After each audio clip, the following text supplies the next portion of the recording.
अविनाश मोरे असतील, अशा अनेक कार्यकर्ते ज्यांचे मी या ठिकाणी नावं जर घ्यायचे म्हणलं तर या ठिकाणी 100-200 कार्यकर्ते, की दरवेळेसच्या मोर्चाला हे 200च कार्यकर्ते असतात. आमचं नावच लोकांनी ठेवलं 200 माणसाची संघटना म्हणून. 200 माणसाची संघटना. आणि कुणासाठी 200 माणसाची संघटना? तर पार्लमध्ये काय झालं, हे 200 माणसं रोडवर. गंगाखेडमध्ये काय झालं, हे 200 माणसं त्याच्यामध्ये. जिंतूरमध्ये काय झालं, हेच 200 माणसे आझाद मैदानावर.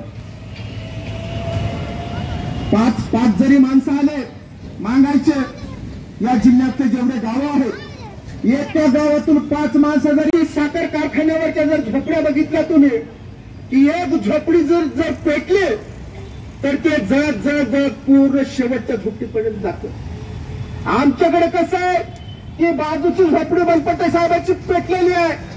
मी या ठिकाणी असं उठून बघतो तर अजून वेळ आहे इकडे यायला.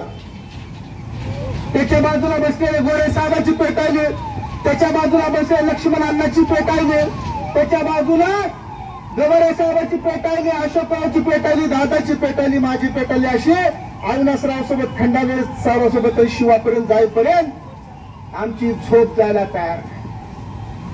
आमचा जोपर्यंत घरातलं कुणी मारलं जात नाही, आमच्या आया बहिणीवर जोपर्यंत बलात्कार होत नाही, तोपर्यंत आमचा मान गावच सोडायला तयार.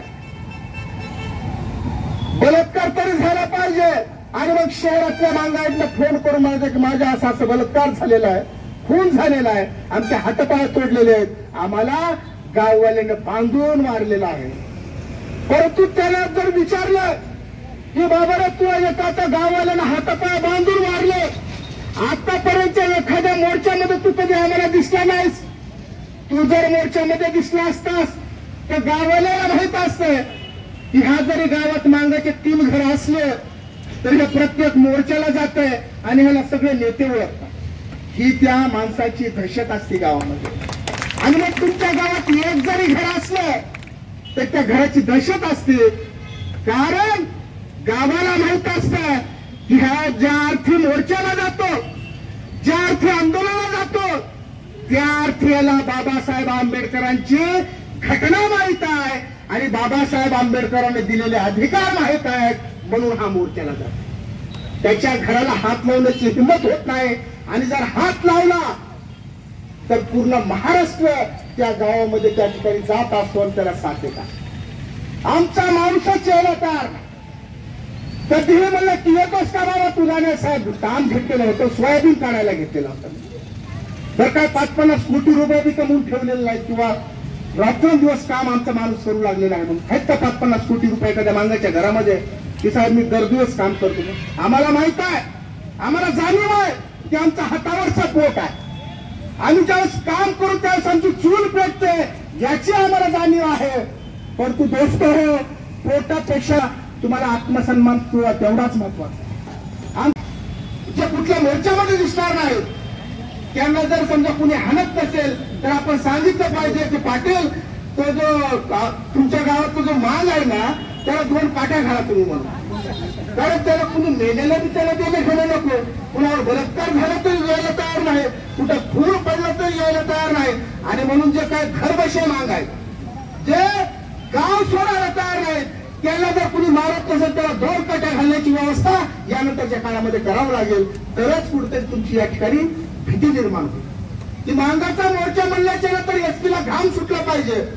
साहेब हा येणा समाज आहे, हे जर सगळे जर बाहेर निघाले तर जिल्ह्यात एवढ्या पोलिस आहेत की मांगाला सांभाळू शकतील. म्हणून तुम्हाला बामणाला सांभाळणं सोपं आहे, तुम्हाला मराठ्याला सांभाळणं सोपं आहे, तुम्हाला बौद्धाला सांभाळणं सोपं आहे. परंतु हा जो काही येडा समाज आहे हे जर रोडवर उतरला तर त्याला म्हणजे त्याला कायदा सुव्यवस्था कशाला म्हणते, लॉ अँड ऑर्डर कशाला म्हणतात हेही माहित नाही.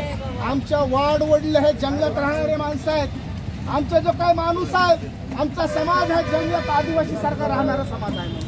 आम्ही आता कुठेतरी गावकुसामध्ये येऊ लागलेलो आहे आणि म्हणून आम्हाला येण्याची वेळ येऊ देऊ नका, आम्हाला शहरामध्ये मोर्चा काढण्याची वेळ येऊ देऊ नका. आम्ही जर शहरात घुसलो तर तुम्हाला कायदा आणि सुव्यवस्था सांभाळणं कठीण होऊन जाईल. आणि म्हणून ह्या मोर्चाच्या माध्यमातून मी शासनाला एवढाच इशारा देतो की ज्या काय मोर्चाच्या मागण्या की सूरज जाधवच्या आईने जे ॲफिडेव्हिट दिलेला आहे आणि ॲफिडेव्हिट मध्ये ज्यांचे नावं घेतलेले आहेत ते सर्व आरोपी झाले पाहिजेत. त्यांना तात्काळ अटक झाली पाहिजे. त्याचा खासपासाच्या दिशेने तपास झाला पाहिजे आणि परफेक्ट चार्जशीट या ठिकाणी कोर्टामध्ये सादर झाले पाहिजे. तोपर्यंत आपल्याला या ठिकाणी पाठपुरावा करायचा आहे. आणि या जिल्ह्यामध्ये प्रत्येक तालुक्यामध्ये जाऊन आपल्याला अशा पद्धतीचे जे काय पोरं आहेत, जे लढणाऱ्या पोरं आहेत, त्या सगळ्या लढणाऱ्या पोरांना छातीची ठाल करून वाचवायचे. आता जर लवजीनगरची टीम जर आलेली बघितली असेल, 50-60 पोरं या ठिकाणी पप्पू वाघमारे असतील किंवा नागेश असतील किंवा ह्या सर्व मंडळीला या ठिकाणी 50-60 पोरं या ठिकाणी घेऊन आलेले आहेत आणि लवजीनगर मधून पहिल्यांदा एवढ्या मोठ्या संख्येने येऊन मातंग समाजाला ताकद देण्याचं काम केलेलं आहे. त्या सर्व 72 तरुण सर्व कार्यकर्त्याचं मी या ठिकाणी अभिनंदन करतो. आणि यानंतरच्या काळामध्ये जे लढणारे पोरं दोस्तो त्यांच्यासाठी आम्ही मरायला तयार आहोत एवढं शब्द देतो आणि थांबतो. जय लहुजी, जय भीम, लाल सलाम.